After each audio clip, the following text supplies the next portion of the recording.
Neville Crabb's been following this story. He joins us now from the newsroom there. So, Neville, who is Robert McCorkill and why is his estate so controversial?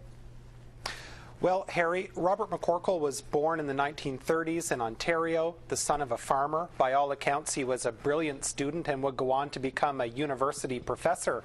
Within that time, he also developed a taste for collecting, and he brought in coins from around the world, artifacts dating back thousands of years. And the reason that this is all so controversial is because when he died here in St. John in 2004, he left all of it to a group called the National Alliance.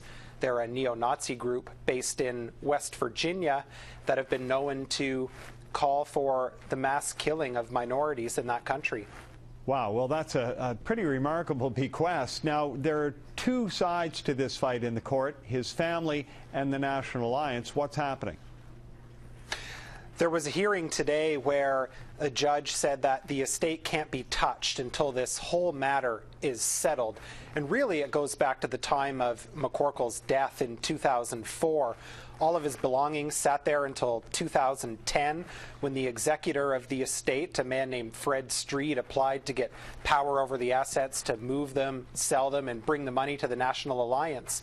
He actually was granted that power in May of 2013, but then last week the family got an injunction to stop this, saying it's just against Canadian law, it's against Canadian policy to send this money to a US-based hate group. So that's what's happening in court.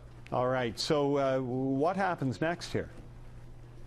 Well, the parties are going to be back in court in August. There are three groups that have asked to intervene, including the Attorney General of New Brunswick and B'nai B'rith, which is a Jewish rights group based here in Canada. So we're going to find out if they get standing to essentially argue against these money and effects going to the National Alliance. And the judge today also set a trial date for September where all the arguments will be made and a decision will eventually be rendered. And what's going to happen, he's either going to decide that yes, it's all well and good and the money and the effects can go south, or he's going to say this will is invalid and quash the whole thing, which at that point I believe would launch a whole separate round of legal proceedings to find out who eventually gets all of this money, which adds up to $250,000. All right, Neville, thanks very much. Neville Crabb reporting tonight from our St. John newsroom.